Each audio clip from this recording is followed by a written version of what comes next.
Mythe d'Écho et Narcisse, page 43 du livre Les Métamorphoses d'Ovide. Écho et Narcisse. Le devin Tirésias avait répondu à la nymphe Lyriopée, qui l'interrogeait sur le destin de son fils Narcisse, par ses propos énigmatiques. Il vivra très vieux s'il ne se connaît pas. Longtemps la parole du prophète parut dénuée de sens. Elle fut justifiée par la façon dont les choses tournèrent, par la manière dont mourut Narcisse, et par l'étrangeté de la folie qui le gagna. Narcisse venait d'avoir 16 ans. Ce n'était plus un enfant, mais un jeune homme d'une incomparable beauté qui séduisait bien des cœurs. Les nymphes voulaient toutes lui plaire, mais il était si orgueilleux qu'il repoussait avec mépris tous ceux qui cherchaient à l'approcher. Un jour, qu'il chassait les cerfs dans la forêt, il attire le regard d'Écho, qui tombe instantanément amoureuse de lui. En ce temps-là, Écho était une nymphe qui passait son temps à répéter les derniers mots qu'elle entendait. Elle ne gardait jamais le silence quand les autres parlaient, mais jamais elle ne pouvait parler la première. Cette infirmité était une punition de Junon. En effet, quand la déesse surprenait par hasard son cher époux Jupiter en train de folâtrer dans les montagnes avec de belles nymphes, Écho faisait exprès de retenir Junon par de longs bavardages pour donner le temps à ses compagnes de fuir la colère de l'épouse dupée. Junon comprit finalement la ruse. « Cette langue qui m'a trompée, avait-elle décrété à Écho, ne te servira plus que pour répéter faiblement les mots des autres. » Elle mit aussitôt à exécution sa menace. Depuis ce jour, Écho est condamnée ne plus être que l'écho des voix qu'elle entend. Depuis qu'Écho a vu Narcisse en train de chasser, elle n'a plus qu'une idée en tête, le suivre en cachette. Cependant, plus elle le suit, et plus son cœur s'enflamme. Combien de fois elle veut l'aborder pour lui parler tendrement et lui adresser de douces prières. Mais son infirmité l'empêche de commencer. Tout ce qu'elle peut faire, c'est guetter la voix de Narcisse et attendre qu'il prononce des paroles qu'il pourra répéter. Or, un jour que Narcisse s'est égaré dans les bois, il se met à crier.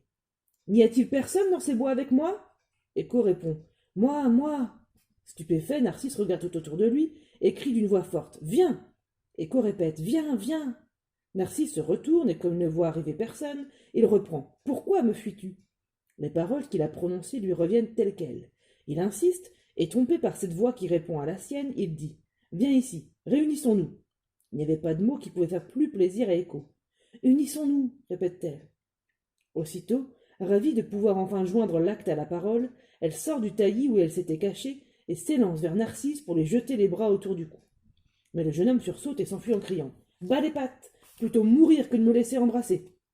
Et la nymphe ne peut que répondre « Me laisser embrasser !» Écho, dédaigné, va cacher sa honte au fond des bois. Depuis, elle vit toute seule dans des grottes obscures. Mais elle n'a pas réussi à oublier son amour. Au contraire, le chagrin d'avoir été repoussée n'a fait que l'augmenter. Sa passion la consume, une terrible maigreur dessèche son corps et ride son visage. Bientôt, il ne lui reste plus que les os et la voix.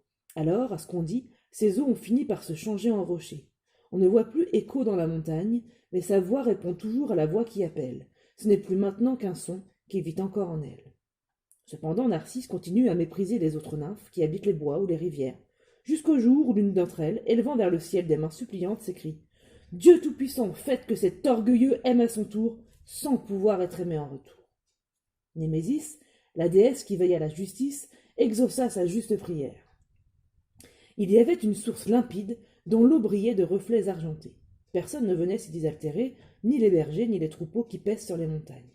Jamais aucun oiseau, aucune bête sauvage, aucune feuille tombée des arbres n'avait troublé sa pureté de cristal. Ombragée par des arbres touffus, elle était bordée d'herbes tendres. C'est là qu'un jour, fatigué de la chasse et de la chaleur, Narcisse vint s'asseoir, attiré par la fraîcheur et le silence des lieux. Il a soif et se penche vers la source pour boire, mais voilà qu'il sent tout à coup naître en lui une soif nouvelle. Tandis qu'il boit, il est séduit par son image qui se réfléchit dans l'eau. Il tombe amoureux de sa propre beauté. Il prend pour un corps ce qui n'est que de l'eau. Il s'admire, il reste figé dans sa contemplation, immobile comme une statue qu'on aurait sculptée dans le marbre de Paros. Étendu sur le sol, il contemple ses yeux qui brillent comme des étoiles, ses cheveux aussi blonds que ceux d'Apollon ou de Bacchus, ses joues imberbes, ça veut dire sans poils, son cou d'ivoire, sa bouche gracieuse, son teint de lys et de rose. Il s'admire et inconsciemment il se désire. Il est à la fois le sujet et l'objet de son amour, le chasseur et la proie, celui qui met le feu et celui qui brûle. Combien de baisers n'a-t-il pas envoyé en vain à la source trompeuse? Que de fois a-t-il plongé les bras au milieu de l'eau pour y saisir sa tête sans parvenir à l'atteindre. Que voit-il? Il ne sait pas. Mais ce qu'il voit le brûle, et l'erreur qui trompe ses yeux les excite tout autant. Pauvre enfant crédule, pourquoi cherches-tu vainement à prendre ce qui n'est qu'une illusion fuyante? Ce que tu cherches n'existe pas, ce que tu aimes détourne-t'en et tu le perdras aussitôt. Le fantôme que tu aperçois n'est que le reflet de ton image. Il n'a rien de réel, il est là avec toi, mais il disparaîtrait si tu t'en allais. Cependant, Narcisse n'arrive pas à s'en aller. Ni la faim, ni le sommeil ne peuvent l'arracher à cette source. Étendu sur l'herbe, le jeune homme contemple son reflet sans répit. Il oublie de manger, il ne dort plus. Il dépérit, victime de ses propres yeux. Il peut à peine soulever sa tête languissante, tournée vers les arbres qui l'entourent, il se lamente. Quelqu'un a-t-il déjà éprouvé une si cruelle souffrance? Que peut-il y avoir de pire? L'objet que j'aime est tout près de moi, je le vois, mais je n'arrive pas à le toucher. Ce n'est ni l'immense océan qui nous sépare, ni des montagnes escarpées, ni des murs élevés, juste une mince couche d'eau entre lui et moi. Lui aussi il désire me rejoindre. Chaque fois que je tends mes lèvres pour l'embrasser, je le vois rapprocher sa bouche de la mienne. Qui que tu sois, viens. Quand je souris, tu me souris. Quand je pleure, tu réponds à tous mes signes. Et je lis même des paroles sur tes lèvres qui bougent. Toi, c'est moi, je viens de le comprendre. Mon image ne peut plus me tromper. Je brûle pour moi-même et je ne fais qu'attiser le feu qui me dévore. Que faire? Faut-il prier? Mais qu'ai-je à demander? Ne suis-je pas moi-même tout ce que je demande?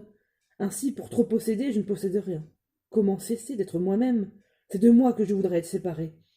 Déjà la douleur épuise mes forces, il ne me reste plus longtemps à vivre, je meurs dans la fleur de l'âge, mais la mort n'a rien d'affreux pour moi, car elle mettra un terme à ma souffrance. Celui que j'aime disparaîtra aussi avec moi.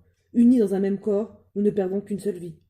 À ces mots, Narcisse veut regarder une dernière fois son image. Il pleure, l'eau se trouble, et l'image disparaît. Alors, dans sa folie, il crie « Où fuis-tu, cruel? Je t'en supplie, arrête, ne me quitte pas !» Accablé par la douleur, il déchire sa robe et se frappe violemment la poitrine. Dans l'eau redevenue transparente, son visage réapparaît aussi pâle que de la cire.